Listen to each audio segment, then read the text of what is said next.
Have you ever played with a toxic person? What was your experience like?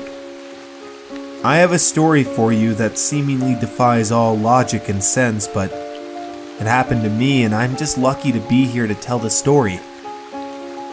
I hope you sit down and I hope you enjoy it.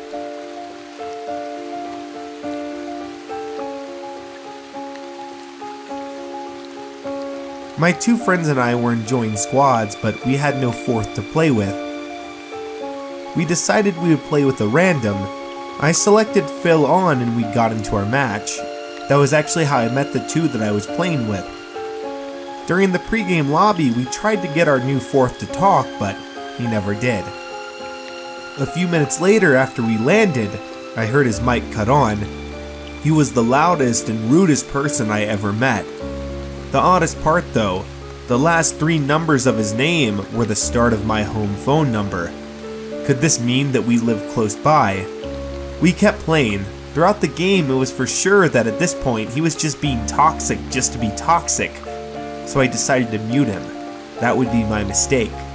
He left the game as soon as he realized no one was talking. When the game was over, to our shock, we had a 4th person in our pregame lobby. It was not a name any of us knew, and it was not the same kid from the past game. But when he turned on his mic, oh, we knew it was the same person. How did he join?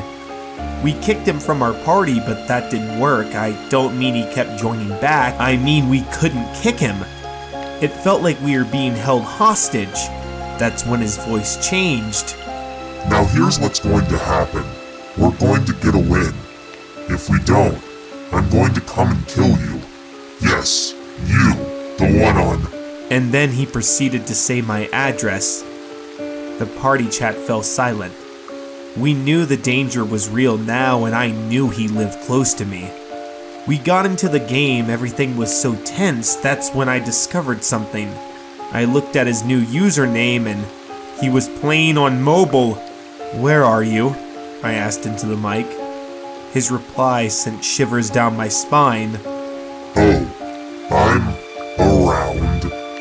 When the game was winding down, I heard a glass window in my house break. A second later, I heard it through his headset. He was in my house. I got up and I ran downstairs to see what happened. When I went downstairs, I saw nothing. I saw no one. I called the police to be sure, and they checked every inch and surrounding property near me. The person was never found. All that was found was a brick with a note attached. It read, "When you ran downstairs, your friend sniped the final person. You're lucky. You get to live." Let this be a lesson to people who play with toxic people. Sometimes they can be way more than just toxic. Sometimes they can attempt to kill you.